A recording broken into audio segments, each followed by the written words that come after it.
বন্ধুরা, একটা নতুন ভিডিওতে আপনাদেরকে স্বাগত। আজকে শোনাবো গান্ধীজির জীবনের একটা ছোট্ট কাহিনী। আপনারা নিশ্চয়ই জানেন গান্ধীজির প্রথম জীবনটা কেটেছিল সাউথ আফ্রিকাতে। গান্ধীজি তখন একজন অল্প বয়সী উকিল। সালটা ছিল 1893। একদিন গান্ধীজি ট্রেনের ফার্স্ট ক্লাসে চড়ে ডারবান থেকে প্রিটোরিয়া যাচ্ছিলেন। তো হঠাৎ একজন ব্রিটিশ প্যাসেঞ্জার ট্রেনের একজন অফিসারকে ডেকে গান্ধীজিকে দেখিয়ে বললেন, একে ফার্স্ট ক্লাস কোচ থেকে বার করে দেওয়া হোক।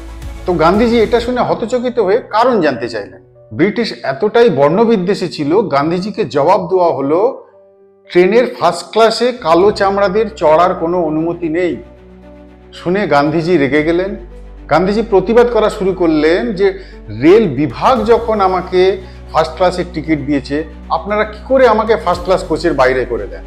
কিন্তু গান্ধীজির কোনো প্রতিবাদ শোনা হয়নি। গান্ধীজিকে ধাক্কা দিয়ে ট্রেনের ফার্স্ট ক্লাস কোচ থেকে বাইরে করে দেওয়া হয়েছিল এবং কিছুক্ষণ পরে ধাক্কা দিয়ে পিটার মারিটসবার্গ স্টেশনে ফেলে দেওয়া হয়। ঠিক পরের দিন গান্ধীজি আবার ট্রেন চড়লেন। তবে এবারে গান্ধীজির গন্তব্য ছিল ট্রান্সভাল। এবারে তো আরো অন্যরকম। গান্ধীজি ট্রেন চড়ার সঙ্গে সঙ্গেই ট্রেনের কন্ডাক্টর গান্ধীজিকে কোচের ভেতরে যেতেই মানা করলেন এবং কোচ অ্যাটেন্ডেন্টের পাশে মেঝেতে একটি জায়গা দেখিয়ে বললেন, ওখানে বসো, কারণ তোমাদের মতো মানুষের জায়গা ওইখানে। গান্ধীজি শুনে রেগে গেলেন।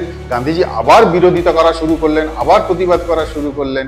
কিন্তু গান্ধীজি প্রতিবাদ করা শুরু করতেই ট্রেনে সেই কন্ডাক্টর এবং ট্রেনের আরো কর্মী মিলে গান্ধীজিকে মারধর করলো।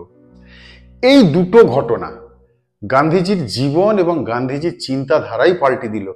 গান্ধীজি মনে মনে ভাবলেন, ব্রিটিশের থেকে যদি অধিকার আদায় করে নিতে হয় তাহলে ব্রিটিশের বিরুদ্ধে লড়াই করতে হবে। তাই তিনি কি করলেন, সাউথ আফ্রিকায় যেসব ভারতীয় থাকতেন তাদেরকে ধীরে ধীরে একত্রিত করা শুরু করলেন এবং তাদের বোঝাতে শুরু করলেন, ব্রিটিশের বিরুদ্ধে আমাদের লড়াই করতে হবে, না হলে আমরা আমাদের অধিকার আদায় করে নিতে পারবো না। আর সেই সময় সাউথ আফ্রিকাতে যারা ভারতীয় ছিল তারাও ব্রিটিশদের অত্যাচারে অতিষ্ঠ হয়ে গেছিল। ব্রিটিশরা সাউথ আফ্রিকাতে ভারতীয়দের জন্য বর্ণ বিদ্বেষমূলক অনেক ধরনের আইন চালু করে রেখেছিলেন। যেমন সাউথ আফ্রিকাতে যে কোনো জায়গায় ভারতীয়রা জমি নিতে পারবে না, বাড়ি নিতে পারবে না, থাকতে পারবে না।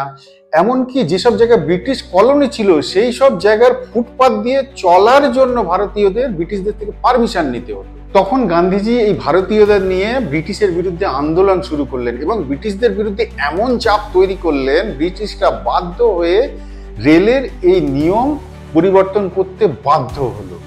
ব্রিটিশরা ঘোষণা করলো, Indians R allowed to travel on train with proper dress.